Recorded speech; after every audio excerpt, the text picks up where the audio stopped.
Hi guys, I'm Ben from Adaptalux and welcome back to the monthly macro challenge where we set you guys a theme and you can go away and take some photos for a chance to win some really great prizes. We'll talk about this month's theme and this month's prizes towards the end of the video, but for now we need to jump over to the computer and take a look at some of the entries for April's challenge.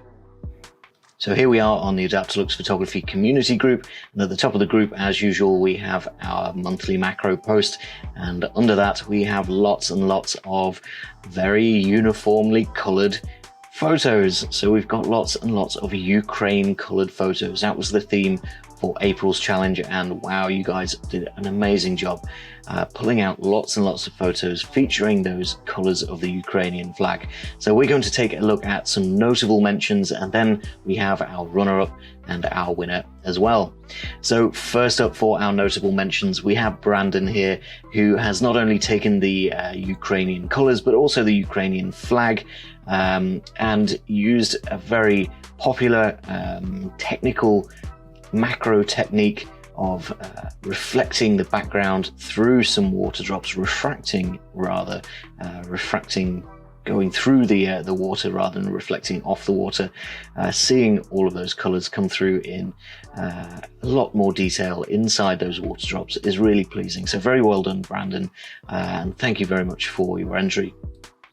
Next up, we've got David's shot here of two coloured ink cartridges, which I thought was a really clever way of recreating the Ukrainian flag there, using the blue and the yellow, but then also the blue and yellow light from the Adaptalux using his colour filters.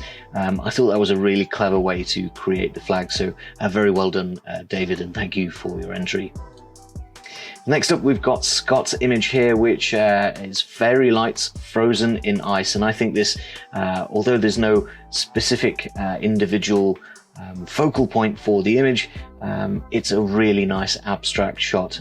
You can see all of the detail and the sharpness come through on all of the little bubbles in the ice, and that internal glow of the fairy lights coming through with the yellow and the blue is really pleasing. So very well done, Scott, and thank you for your entry. Next up, we've got Leanie's image here with some glasses on what I would guess is a notebook or maybe just a folded piece of paper, but it's creating this really lovely shadow of several hearts in different places, which I think is really, really clever, and using those yellow and blue lights again to create the colours of the Ukrainian flag along with the hearts, I thought was really lovely, and it creates a really nice image overall. So very well done, and thank you for your entry, Leanie. Next up, we've got Irina's donut here, which we thought was a really lovely example of some nice minimalist photography, featuring only this donut in the middle and only a few colors. You've got the pink and then the blue and the yellow. And although those blues and yellows aren't as vivid and vibrant as some of the other entries, it still works really well, and it does invoke a sense of hunger for me. So very well done, Irina. Very nice photo, and thank you for your entry. Next up, we've got a familiar favourite. We've got Lynn with some coloured marbles. I'm not sure what he's put the marbles in to create all of the bubbles, maybe some sort of carbonated drink, or maybe it's just water, but it's a really great example of how to think outside of the box while still incorporating that theme, the yellow and the blue, but getting some really nice sharp images of these bubbles is actually much harder than it looks, not only for the depth of field, but also presumably you're looking through some glass at this point as well into a container with some water or other liquid, and that in itself creates a lot of distortion, which it makes it really hard to be getting nice sharp images like this. So very well done, Lynn, for your technical ability, but also for your creativity. Thanks for your entry. So our runner-up for this month is going to be Mihai with his blue and yellow pencils and scissors stationery.